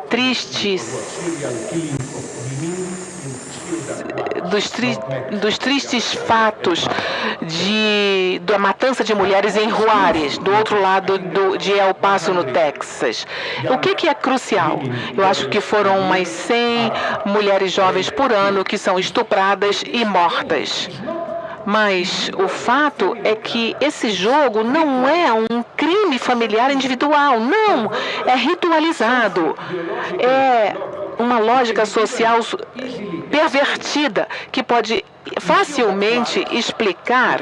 Na Ciudad Juárez há muitas fábricas que usam trabalho barato, a montagem de commodities para serem enviadas através da fronteira para os Estados Unidos. Isso atraiu para Ciudad Juárez milhares e milhares de mulheres jovens que moram ali sozinhas, como mães solteiras, e evidentemente, de acordo com o machismo padrão, isso é uma provocação. Quem são elas? São mulheres livres, solteiras, que escolhem seus amantes, etc. E como resposta, surgiu esse ritual. Para a mulher, o ritual é horrível. A mulher é raptada, depois ela é estuprada por vários homens para ser em seguida torturada de uma forma que é difícil mesmo para um cínico cortar.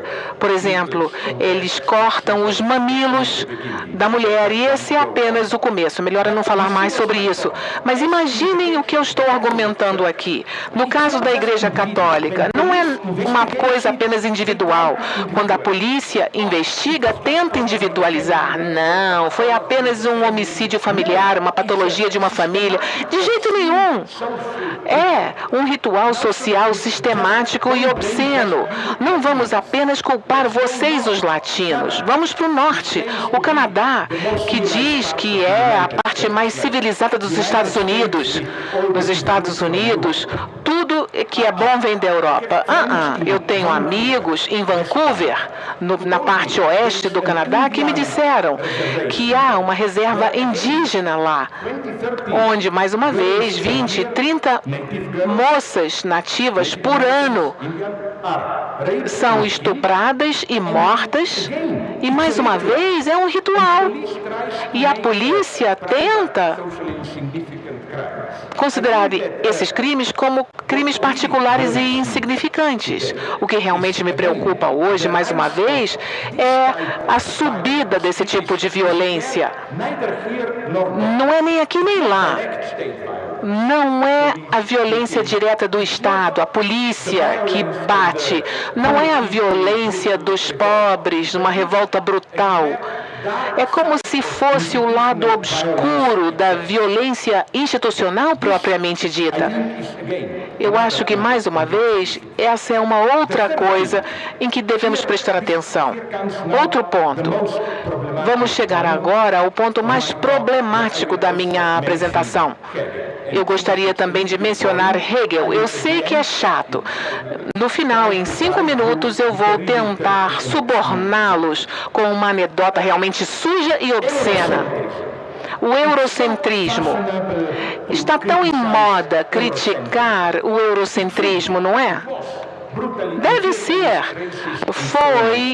Eles foram brutalmente imperialistas, racistas, etc. Mas, por favor, jamais esqueçam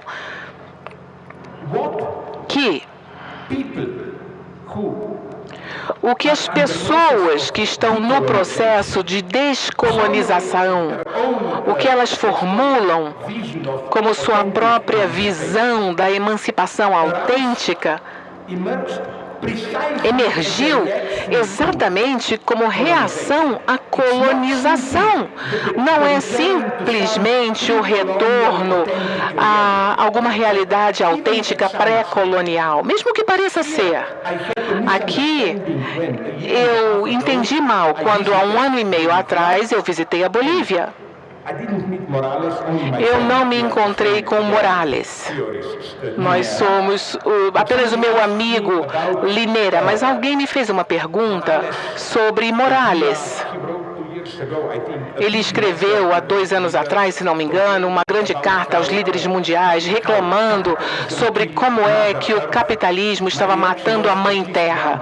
A minha reação foi, pelo menos essa foi uma coisa boa que o capitalismo fez, porque se nós quisermos realmente abordar a crise ecológica, a solução é exatamente não jogar esses jogos. Eu falo com a mãe terra está nos dizendo que ela está ferida, nós temos que restabelecer a comunicação com a mãe terra e assim por diante. Não. Na verdade, a verdadeira ecologia de hoje é ver que, se me permitem, a Mãe Terra é realmente uma puta suja, cheia de catástrofes. Pensem no petróleo. Vocês podem imaginar que catástrofes devem ter ocorrido na nossa Terra antes de nós, humanos, sermos culpados de que temos reservas de petróleo? A Mãe Natureza não é um equilíbrio maternal com os seres humanos, de jeito nenhum. É um inferno desde o começo, o que quer dizer que quando nós tratamos de problemas ecológicos, não é forma fácil de voltar a um equilíbrio natural. Nós não temos lugar nenhum para voltar. A mesma coisa, então, voltando à colonização. Eu tenho aquele debate. Eu tive uma discussão há um pouco mais de um ano atrás na Índia, quando alguém me atacou, um teórico cultural local, da seguinte maneira. Ele estava falando comigo. Mas o senhor não vê que o efeito de nós termos que falar aqui em inglês nos coloca, nós indianos, numa posição de subordinação? Os ingleses nos colonizaram e nos privaram brutalmente da nossa cultura autônoma, e hoje, até mesmo para formular a nossa ideia de anticolonialismo, temos que usar o idioma do inimigo, o que já é uma subordinação na nossa própria tentativa de liberação. Aí eu explodi. Em primeiro lugar, eu disse a ele, e eu espero que vocês tenham percebido isso. Eles esqueceram completamente o fato óbvio, que é claro que eles sabiam. Inglês também não é o meu idioma, mas eu venho de um pequeno país, porcaria, Eslovênia, e para mim é melhor falar inglês. A grande Índia, para eles, talvez não, mas o que é muito mais importante, o que eu disse a ele é o seguinte: sim, é claro que eles devem formular o seu sonho de uma nova sociedade democrática, justa, autêntica na Índia. Entretanto, o paradoxo é que esse mesmo sonho de uma nova Índia aberta e democrática contra a colonização surge como resultado da colonização. A própria queda na colonização produziu retroativamente este movimento anticolonial. Este sonho não tem nada a ver com a Índia pré-colonial. Os colonizadores britânicos sabiam disso muito bem. É tão interessante o que eu descobri na Índia. Existe o grande texto indiano tradicional, é chamado de perda dos regulamentos legais, a perda do homem, uma descrição de toda a sociedade de castas. Mas depois eu descobri uma coisa fantástica. Vocês sabiam que esse livro, A Perda do Homem, ele é um livro antigo, mas jamais foi um livro unificado. No início, era uma confusão de textos distintos. Vocês sabem quem é que organizou um livro padrão? Os colonizadores britânicos do século XIX, porque eles queriam que houvesse um texto para ser usado para manter os nativos indianos na sua subordinação. Isso me traz a nossa segunda conclusão. Contra alguns colonialistas, professores teóricos que argumentavam que os imperialistas queriam nos forçar a todos falarmos inglês. Eu digo que não. Todos os verdadeiros colonialistas são, no sentido pervertido, multiculturais. Eles sempre argumentam que não é preciso manter o dialeto. Eu li um texto maravilhoso escrito por Denver que dizia que eles, britânicos, eram tão vulgares com a nossa cultura mecânica materialista. Há tanto muito disso na Índia tradicional. Se nós permitirmos a modernização da Índia tradicional, toda essa antiga espiritualidade vai desaparecer. Por falar nisso, a mesma coisa aconteceu na África do Sul. Eu li, quando era jovem, uma defesa horrível do apartheid, que não dizia: ah, não, nós brancos somos os chefes. Dizia: imaginem uma cultura maravilhosa dos hotentotes, dos homens do campo. Todos seriam parte do mesmo universo ocidental mecânico. Não, não. Eu acho que o principal fórum de hoje do imperialismo cultural é a falsa celebração de uma grandeza interior e holística primitiva. E isso tem inclusive a ver com relações pessoais. Eu vou ser brutal, uma anedota. Imaginem, você é uma mulher bonita. E esse é o último comentário sobre sexo que vocês vão ver. Há muitas entidades que estão nessa categoria no Brasil, eu sei disso. Mas digamos que vocês tenham 2 namorados que estão concorrendo um com o outro. Um namorado diz para você: olha, eu te amo, você é muito bonita, mas é uma mulher e é o seu dever me servir. Lava minha roupa, prepara minha comida, etc, etc. Se você tiver esse namorado, não deixe ele de lado, não. Reeduca ele. Dá uma chance para ele. Digamos que você tenha um segundo tipo de namorado que diga: meu Deus, nós homens somos tão vulgares. Nós só pensamos em dominação, exploração da natureza, enquanto que vocês, mulheres, vocês têm uma relação orgânica, holística com a natureza. Vocês falam com a natureza. É um diálogo, não é uma dominação. Se o teu namorado te disser isso, faz tua mala e se manda o mais rápido possível, cara. Porque ele é o verdadeiro perigo. Ele é o falso antifeminismo. Sabe quando eu descobri isso? Quando eu estava nos Estados Unidos, eu encontrei índios verdadeiros. Eles não querem ser chamados de americanos nativos. Eles disseram que a expressão americano nativo é racismo. Eles me disseram que eles preferiam ser chamados de índios, porque dessa maneira o nome deles seria pelo menos um monumento para a estupidez do homem branco. Eles chegaram à América e achavam que estavam chegando na Índia. Nós não queremos essa patronização falsa. Eles disseram: não, nós podemos provar que os índios, nós criamos bisões, búfalos, nós queimamos mais florestas do que o homem branco queimou. Parece ridículo. Mas sabe qual era o ponto deles? Não nos protejam. O respeito pela autenticidade do outro é a pior coisa. E essa é a ideologia de todo dia. Um exemplo lindo. Vocês viram os Inuits, os esquimós? Chama aquele que corria rápido. Não é um filme chato dos países pobres e que são anti-Hollywood.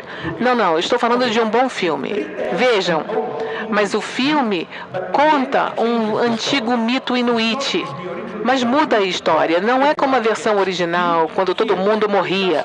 Aqui, eles expulsam da tribo 2 homens maus e depois existe uma grande reconciliação. Um jornalista ocidental, multicultural, burro, perguntou ao diretor: mas essa comercialização, essa comunicação, por que você mudou a história? Por que você não repetiu a história original? E a resposta do diretor foi genial. Ele disse: não, você que é racista. Esse tipo de mudança oportunista da história é exatamente a nossa tradição. Os nossos ancestrais não estavam recontando uma versão antiga e primordial. Na nossa tradição, nós sempre mudamos a história para que ela se encaixe às circunstâncias da época. É a sua autenticidade cultural que é o seu imperialismo. Portanto, mais uma vez, isso me traz a essa categoria hegeliana crucial. Um dos nomes que Hegel dá a isso é a determinação reflexiva. Talvez isso seja complexo demais para agora. Um outro termo de Hegel é o recuo absoluto. A ideia é que quando se perde alguma coisa, essa perda, ao mesmo tempo, é produtiva, porque ela abre um espaço novo de liberdade. Vocês sabem quem sabia disso muito bem? Malcolm X, aquele grande lutador negro pela liberdade. Ele adotou esse nome, Malcolm X, ou Malcolm X. Ele adotou esse nome para sinalizar: nós, os negros, perdemos as nossas raízes porque fomos arrancados da África. Mas o argumento dele não era que, tá bom, daqui para diante vamos procurar regressar às raízes. Nada disso. Muito ao contrário, o argumento dele era que esse X é, ao mesmo tempo, um espaço em prol da liberdade. Ou seja, fomos privados de nossas raízes, tudo bem, vamos viver com isso. Mas, ao mesmo tempo, significa que nos encontramos hoje num espaço novo e aberto para definir nosso novo projeto de liberdade universal. Não concordo com ele, mas o fato é que para ele isso se traduziu na forma do Islã, ou seja, na forma precisamente de uma religião universal, no caso dele. Ou seja, nunca nos esqueçamos de que, por um lado, é possível perder algo, mas essa mesma perda pode preceder aquilo que se perde. Ou seja, perde-se algo, mas aquilo que se experimenta, ou seja, aquilo de que você passa a ficar privado, não é aquilo que você de fato perdeu.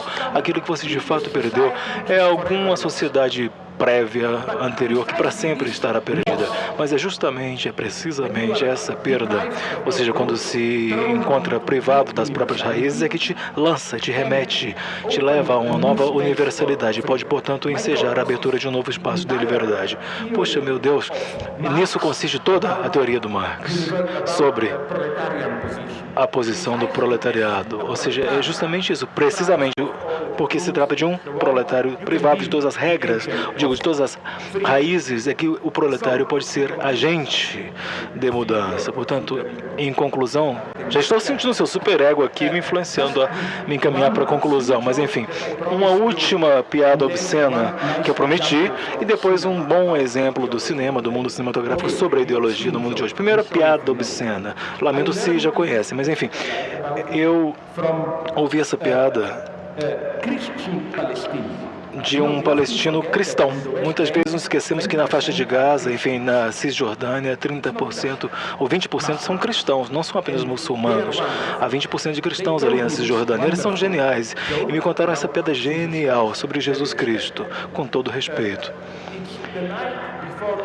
À noite, na véspera da crucificação, Cristo está na tenda, orando, falando com seu Pai, Deus, e seus apóstolos, seus discípulos estão em torno dele, preocupados, sinceramente preocupados, e se dizem: meu Deus, nosso Senhor morrerá em breve, morrerá sofrendo de morte terrível, e ele fez tanto por nós. Será que ele não merece pelo menos alguma alegria antes de padecer, antes de morrer? Vamos fazer algo, vamos organizar alguma coisa legal.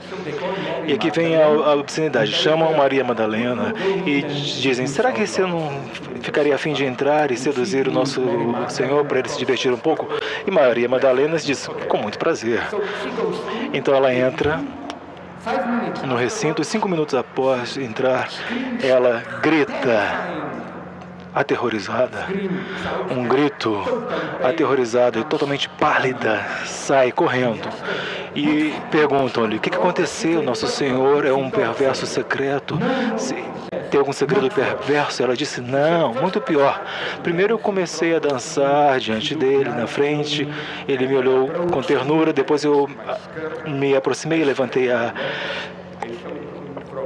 saia, abri as pernas, mostrei bem de perto minha genitália e em seguida Deus me olhou para minha genitália e disse: poxa, que ferida horrível, e colocou a sua mão, ele a fechou completamente.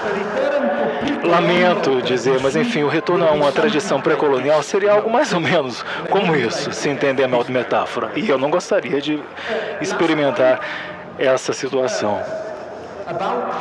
Enfim, meu último comentário aqui em referência ao cinema.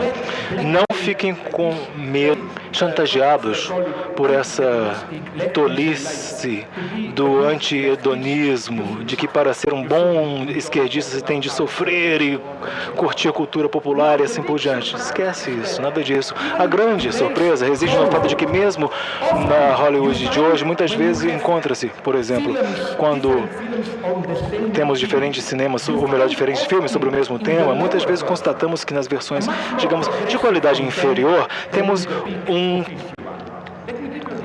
uma abordagem muito mais progressiva do que nos outros.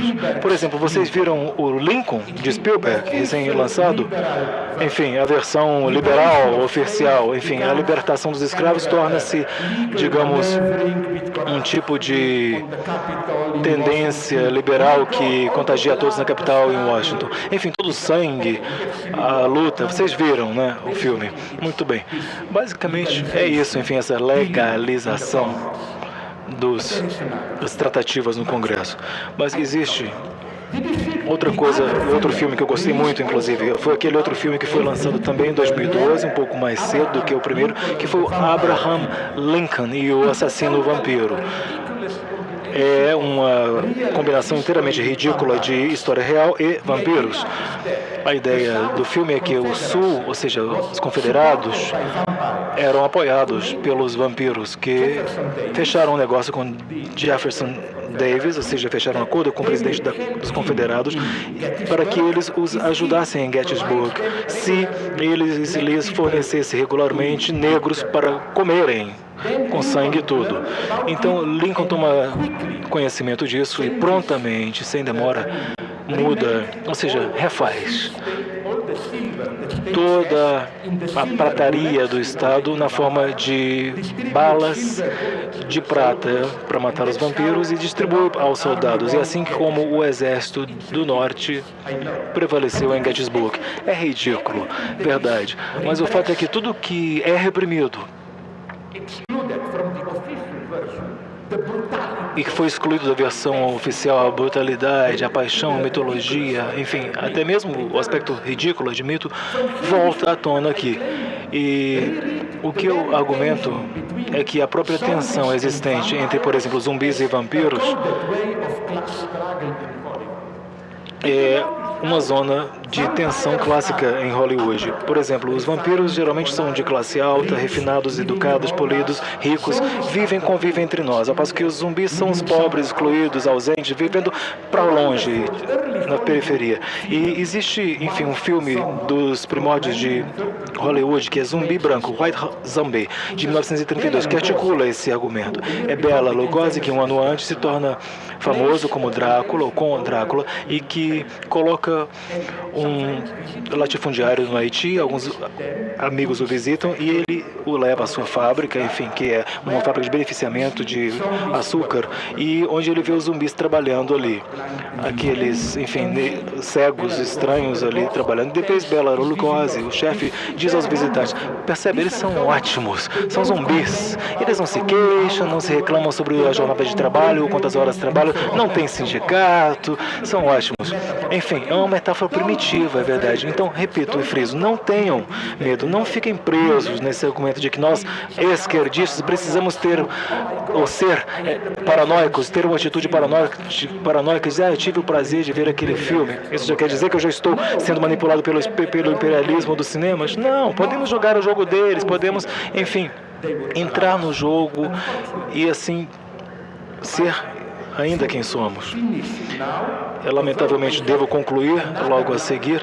Infelizmente tenho mais uma linhazinha, se eu puder narrar, sobre como a ideologia funciona hoje, que é a função da dívida, The Function of Debt. Já está traduzido aqui para o Brasil, para o português do Brasil. É um livro excelente de um economista brasileiro, italiano, Maurizio Lazzarato, que é The Rise of the Indebted Man, em tradução literal, A Ascensão do Homem Endividado. É um livro importante, porque ele mostra como, nos últimos 20 a 30 anos, todo o espaço ideológico vem mudando de tal forma que, em oposição ao antigo mundo do arcabouço social democrático, por exemplo, onde pelo menos havia trabalhadores e capitalistas, ao passo que hoje, por contraste, justamente através da instituição da dívida, estamos de um modo ou de outro todos definidos como capitalistas. Somos todos hoje definidos como capitalistas. Mesmo se você for um pai pobre, com filhos, você é um empreendedor de si mesmo. Em outras palavras, quando você decide contrair um crédito, ou seja, obter um empréstimo para educar o seu filho, você basicamente está atuando como um capitalista da família, investindo no futuro dos seus filhos e assim por diante. Será que não temos aí uma maravilhosa operação ideológica onde a distinção entre classes se desaparece? Todos somos capitalistas, afinal, o que podemos fazer? Enfim, um lida com dívida pequena, outro lida com dívidas bilionárias, mas o conceito é o mesmo. Enfim, mais uma vez, é por isso que argumento que a dívida é uma categoria fundamental ou fundadora até aqui, porque primeiramente ela universaliza a própria noção conceitual do capital, de modo que magicamente é como se não houvesse mais trabalhadores. Enfim, até o trabalhador é capitalista por definição, que decide ele mesmo, por exemplo, quando ele poupa um pouco de dinheiro para se escolarizar, para se educar, você está investindo em si mesmo, o próprio trabalhador investe em si mesmo. Segunda questão, existe a grande categoria da disciplina e controle sociais.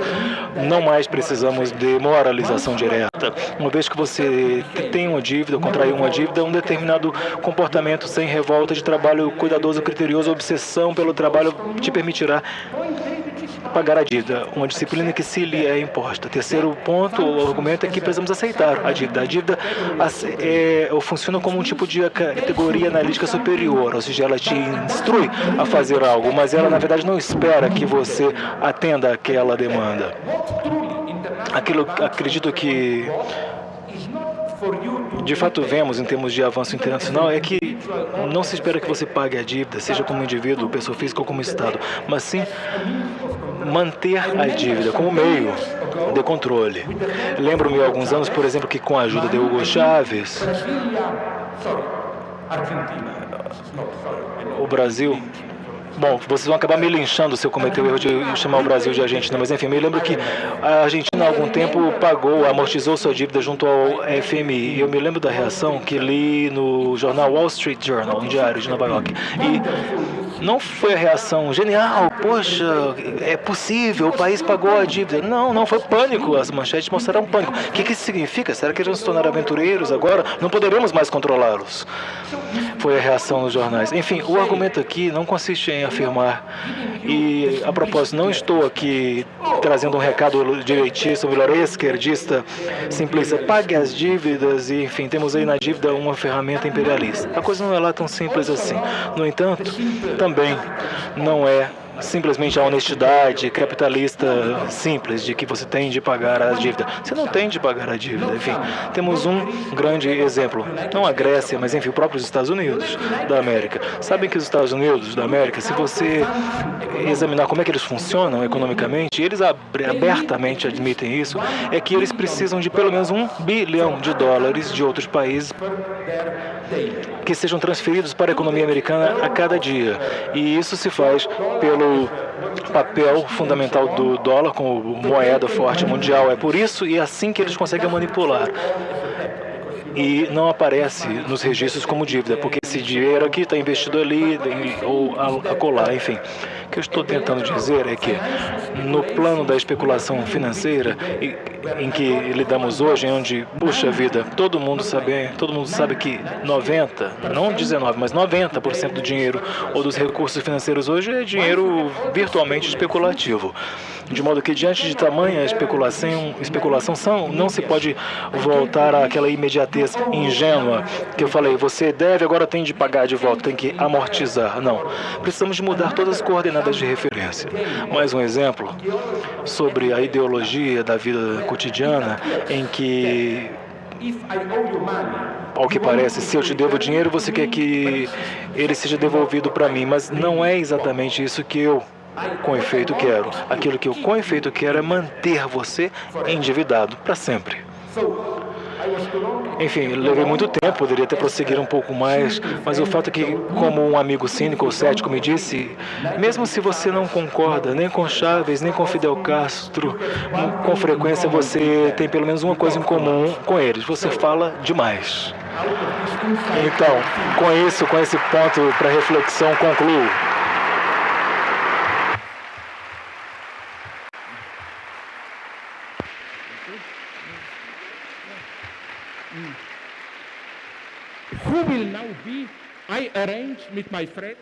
Eu providenciei aqui com meus amigos e acordei que nós íamos jogar um joguinho stalinista, que é o seguinte: vocês exigem de cá, meus assessores exigem perguntas por escrito, e depois dizem, lamento, não temos tempo para tantas perguntas, de modo para a gente poder, enfim, despachar logo as perguntas. Quem vai desempenhar o papel do stalinista aqui à frente? Eu gostaria de pedir para que as pessoas interessadas em fazer perguntas viessem ao palco para trazer suas perguntas. Tem alguns auxiliares nas laterais. A gente vai selecionar algumas perguntas, porque não será possível responder a todas. Então, nós vamos... A Tatiana, que está aqui na frente, a loira, ela pode recolher as perguntas e trazer para o palco, por favor. Então, a primeira pergunta que nós temos aqui...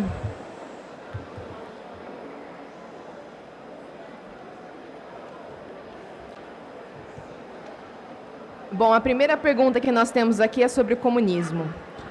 Você defende em muitos de seus livros o uso do termo já muito estigmatizado por conservadores como comunismo. Eu vou repetir. Você defende em muitos dos seus livros o uso de termos já muito estigmatizados por conservadores, como a palavra comunismo. Eu tenho 3 perguntas que podem ser respondidas de uma só vez. O que significa ser comunista hoje? Qual a importância desse conceito? E como defendê-lo nos nossos tempos?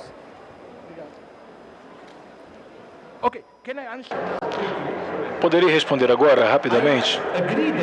Concordo que temos aí um problema. Estou muito muito ciente da estigmatização do termo ou do conceito. Mas o primeiro problema que eu tenho com o meu grande amigo Alain Badiou, inclusive temos falado muito sobre isso, o fato é que todos os demais termos a que chegamos ou que cunhamos não são ideias reais. E por ideias reais refiro-me a alguma coisa que permita a diferenciação, ou seja, algo que não possa ser imediatamente apropriado. Então, se falarmos por alternativa socialismo, Hitler era socialista.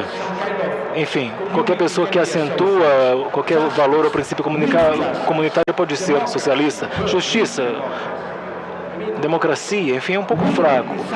De modo que decidimos que talvez era melhor sim usar comunismo, por 3 ou 4 razões. A primeira razão é que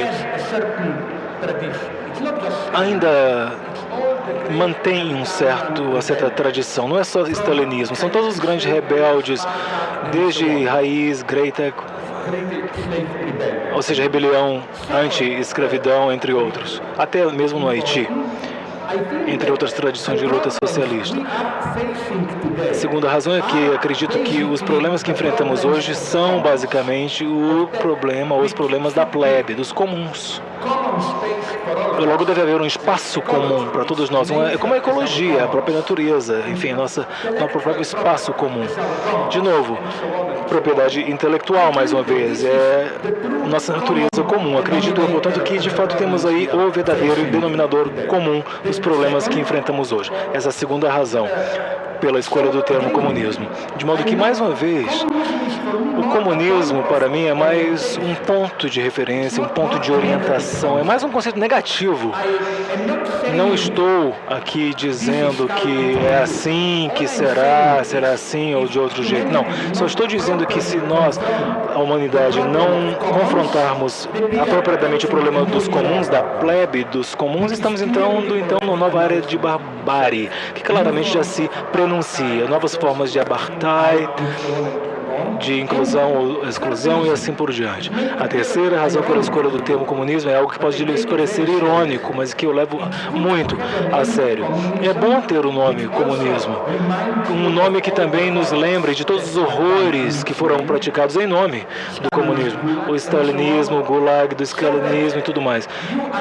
De modo que fiquemos atentos o tempo todo sobre como é possível que as coisas deem errado quando se lida com grandes ideias. Ser comunista hoje significa precisamente estar bem cônscio, bem ciente de quão terrivelmente erradas as coisas podem se sair.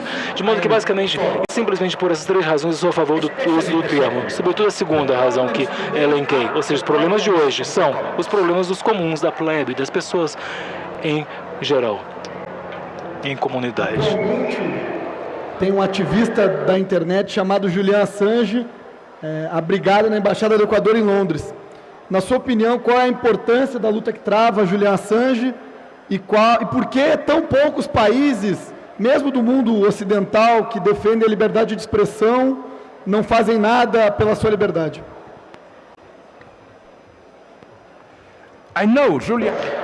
Eu conheço, sim, pois não, Julian Assange.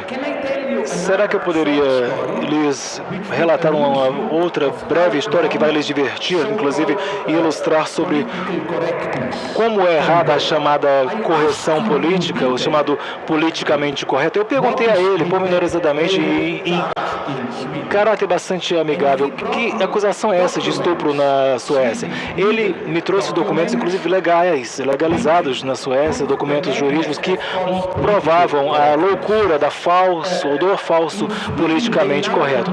Na Suécia, eles atualmente impõem uma lei que antes era imposta unicamente em Israel, mas até mesmo Israel cancelou ou revogou a lei. A ideia da lei é a seguinte, para, enfim, explicar em moldes ou em termos muito simples. Digamos que a menina e eu flertamos e, enfim, queremos fazer sexo, mas aí eu sei que aquela menina detesta católicos. Então eu minto para ela e digo que sou protestante. E aí a gente vai para a cama, a gente se diverte, maravilha, sem problemas.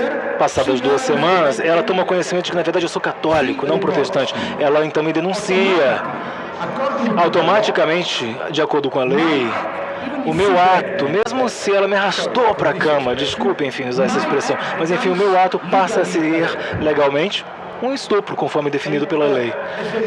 E em decorrência disso, Assange me mostrou inclusive o documento, porque na Suécia eles já estão considerando, é realmente um grande pesadelo, mas enfim, eles já estão considerando um tipo de, digamos, fórum, não pré-nupcial, mas um tipo de acordo pré-nupcial, acordo sexo para fazer sexo pré-casamento. Vamos dizer, eu quero fazer sexo com você, então vamos assinar esse documento aqui, acordando com o nome, data de nascimento, quais doenças você tem, religião, nacionalidade, nós assinamos o documento antes de fazer sexo. Agora ficou claro, podemos mergulhar na cama, adiante.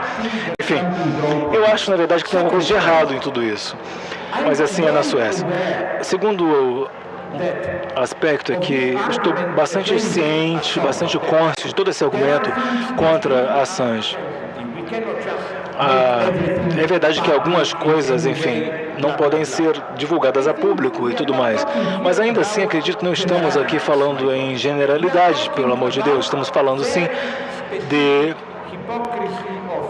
uma hipocrisia muito específica dos Estados Unidos e de alguns de seus aliados e assim por diante. Ou seja, no caso em particular, esse caso em referência, mais uma vez, acredito que eles fizeram isso, inclusive, contrariamente àquilo que os inimigos disseram, ou estavam dizendo.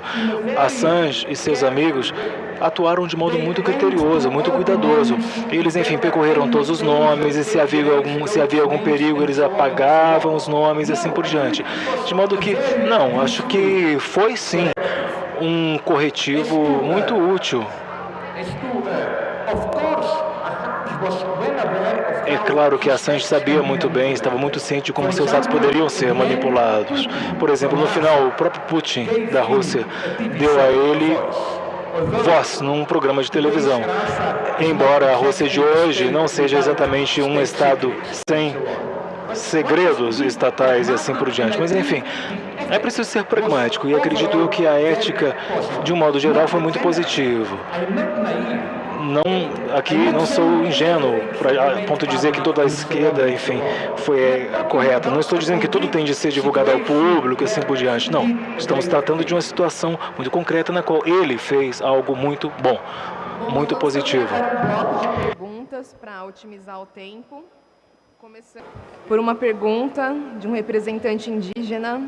Ele pergunta: o que a força dos povos indígenas e originários pode contribuir nessa rede de transformação dos sistemas políticos e econômicos de matriz capitalista?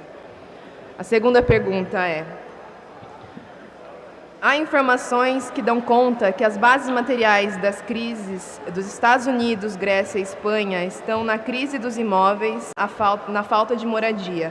Outros teóricos já disseram que a classe trabalhadora hoje não deve mais ser vista como apenas o operariado fabril, mas que a classe deve ser vista mais amplamente e que, concretamente, a principal contradição se encontra em outras disputas por dignidade e que a arena é outra, talvez as cidades, como defende David Harvey. O que compõe a classe revolucionária hoje? A fábrica é a principal meta cidades nesses processos se configura como... Sorry, but listen, it will get... A pergunta que acho que pode ficar é: o que compõe a classe revolucionária hoje? Yeah. Okay. Can I nonetheless try it simply now, because I'm simply too confused and tired. If you give me 5 questions, I will really Estou um pouco confuso já e cansado, vou procurar ser bem breve. É melhor não me dar muitas perguntas. Primeiramente, sobre os modelos aborígenes, enfim, de populações indígenas autóctones.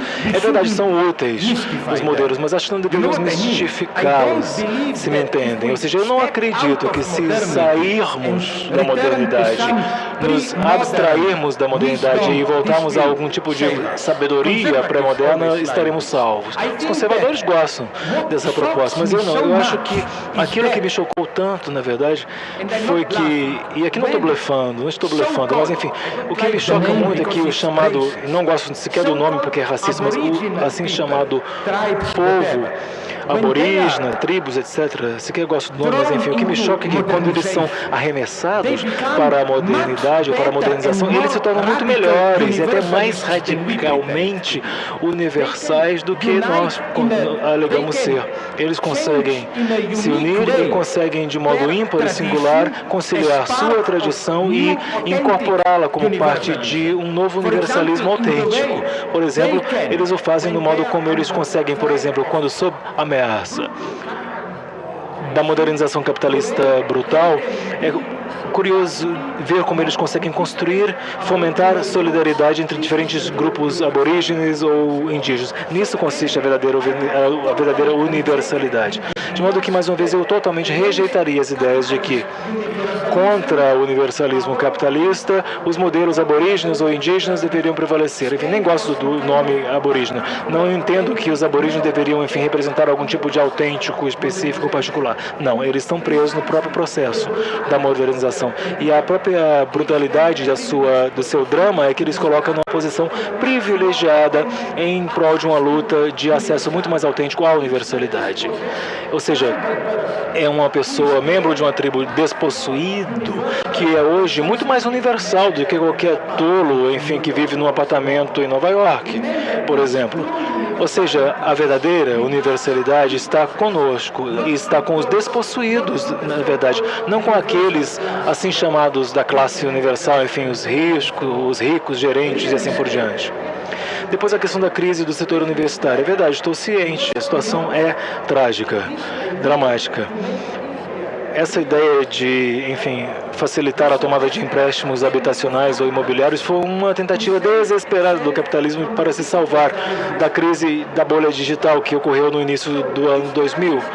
De modo que essa crise não foi só mesmo uma trama dos banqueiros malignos, não. Foi uma tentativa honesta e ingênua. Eles viram, puxa, temos a bolha digital que está explodindo, então vamos fazer algo. Como podemos fomentar a economia e adiantar?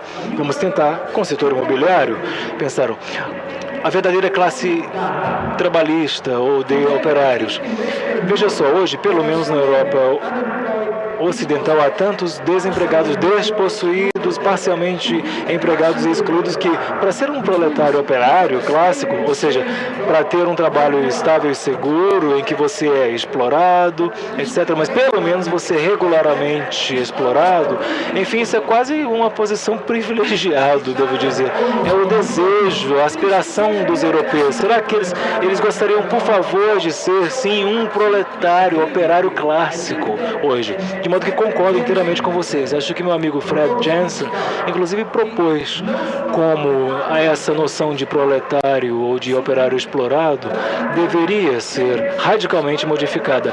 Explorado não só como trabalhadores, explorados no sentido mais profundo de estar desempregado, aqueles povos aborígenes ou indígenas que estão excluídos do mercado mundial e assim por diante.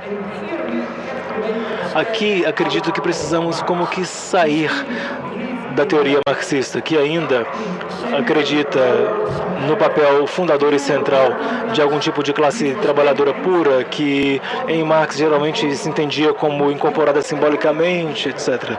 Enfim, falando sobre o que para mim é a universalidade, é um exemplo meio patético ou tolo, mas eu gosto. Faz uns 2 ou 3 anos, aqui no Brasil, eu vi um contato, uma tribo, na verdade, que até então permanecia pré-contato, e foi feito um contato inicial com essa tribo. E a ideia era que, pela primeira vez, eles teriam um contato com a chamada civilização ou povo civilizado. Pode ser que eles, na verdade, eram os verdadeiros universalistas. Pode ser que eles tenham visto clara e nitidamente a nossa cor. É aquele olhar fitando a câmera, sabe? É como revelar a nossa verdade, no sentido de que vemos aí esse lugar fantástico do olhar do outro, o olhar fixo do outro. É somente pelo olhar do outro, da olhar da alteridade, que podemos ver o nosso próprio horror. Ou seja, Marx acreditava no papel central dessa classe aborígena, dessa classe trabalhadora. Mas eu não gosto sequer do termo aborígena ou tribal, ou qualquer termo que usemos para descrevê-los, porque se eles não forem incluídos como parte central da nova universalidade proposta, então podemos nos matar imediata e diretamente. Porque, para mim, a surpresa mais bonita, mais virtuosa, é como esse chamado povo primitivo, que não passou pela industrialização nem por tudo isso, mas, no entanto, ainda, pelo menos de modo geral, ainda é muito facilmente, diretamente conectado a mídias digitais, computacionais. É realmente algo muito lindo de ver como que como a mídia digital, a internet, tudo mais se encaixa, se desliza e entra muito melhor nas chamadas culturas primordiais do que no nosso modernismo ocidental padrão. De modo que a minha ideia é pegar, digamos, um membro de uma tribo, por exemplo, trabalhando num computador, como um verdadeiro modelo, em contraste a nós, por exemplo, europeus, enfim, residualmente século-vintistas.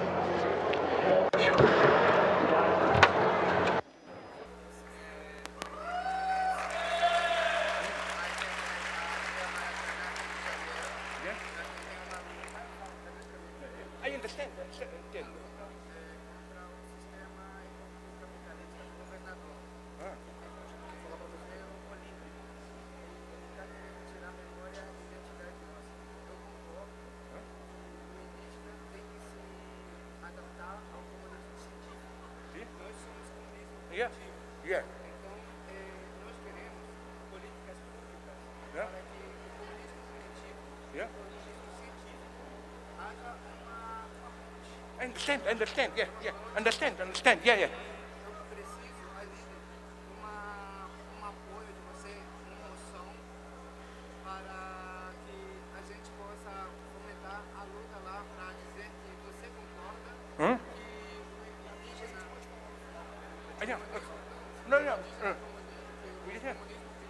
Sim. Precisa desse apoio mesmo para que nós possamos interagir. Sim. Yeah, understand, yeah. Eu quero que você assine para nós uma carta de apoio, dizendo sim, os índios precisam de apoio para essa ponte. Yeah. No, again.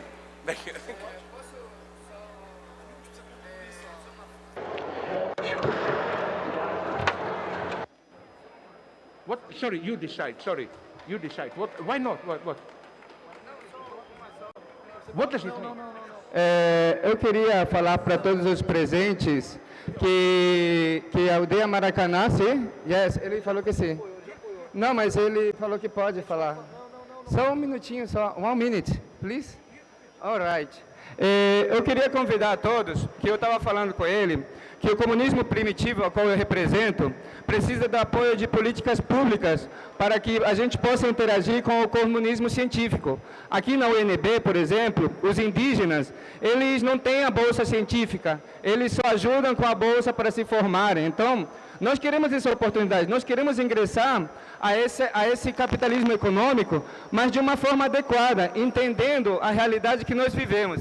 E então eu estou pedindo uma ajuda para ele, para que a gente possa ter a luta da aldeia Maracanã no Rio de Janeiro, onde que o governador quer fazer um museu olímpico, mas nós queremos resistir com nossa memória e identidade. Então eu agradeço a oportunidade a todos, e ele falou que vai ajudar com a carta de moção para a aldeia Maracanã no Rio de Janeiro. Ai, Iracocha!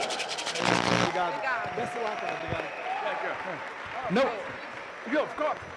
Oh my God. Gente, então, voltando. I really agree with him. That's what we need. Not the Aborigines as some kind of wise remainder. They remind us of some. É isso que nós precisamos. Não é que eu concordo com ele. Vamos chamar um curto-circuito entre ele e a modernidade extrema. Isso é possível. Bom, gente, a gente recebeu várias perguntas e no nosso jogo stalinista estabelecido previamente com o Slavoj, nós vamos agora ter que suprimir algumas perguntas e vamos passar para a conclusão final do nosso conferencista, a que foi mais recorrente na média das questões chegadas até aqui. Quero relembrá-los que as perguntas que vieram até aqui serão entregues a ele e certamente motivarão respostas nos meios das entidades promotoras, como a Boitempo, a Fundação Lauro Campos, e nisso a gente tem as redes sociais e o contato direto com cada um de vocês. Para encerrar, a pergunta é: como você vê o legado de Lenin no período da Primavera Árabe, Occupy Wall Street, Syriza na Grécia e Beppe Grillo na Itália?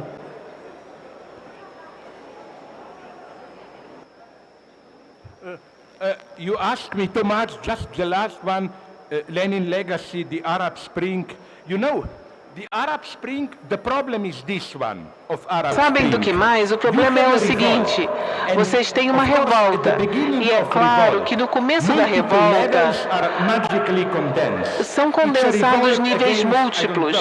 É uma revolta contra a tirania local, Mubarak, contra a colonização ocidental, contra a exploração capitalista e assim por diante. Entretanto, depois, quando se ganha pela primeira vez, tem-se a triste experiência de que, mesmo ganhando, qual foi a sua primeira demanda? Na verdade, você não conseguiu o que queria. Mubarak saiu, mas o que é que as pessoas têm? Islâmicos e o exército pró-americano corrupto compartilhando o poder. Então, eu acho que a grande lição da Primavera Árabe, para mim, é que são necessárias pelo menos 2 revoluções. Em primeiro lugar, nós ganhamos com entusiasmo. Depois a gente vê que não conseguiu o que queria. E agora começa a verdadeira luta. Se me permitem essa referência obscena à cultura popular, os teóricos americanos do cinema, Sidney Cavell, escreveu um grande livro sobre a comédia do novo casamento. Na década de 40, houve várias comédias em Hollywood sobre casais que se divorciavam e se casavam de novo.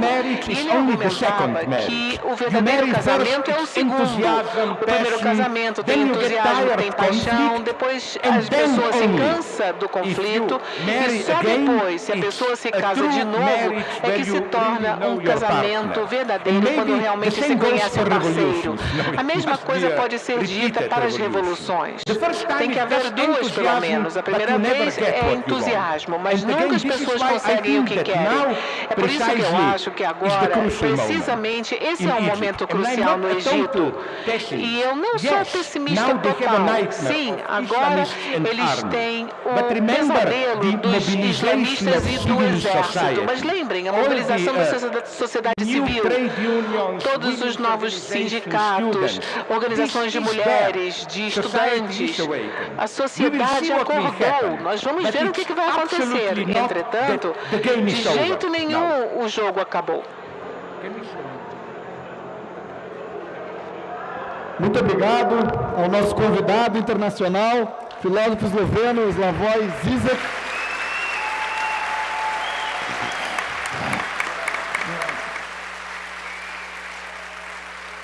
Os últimos recados para a gente encerrar bem a nossa conferência é que após a sessão de autógrafos, as pessoas que já estão indo embora agora, vão aqui ao lado e entreguem os seus aparelhos de recepção da tradução. Novamente eu gostaria de agradecer muito a presença de todos e todas, a presença do Slavoj aqui conosco, e agora ele imediatamente passa aqui ao lado esquerdo do palco para a sessão de autógrafos. Obrigado.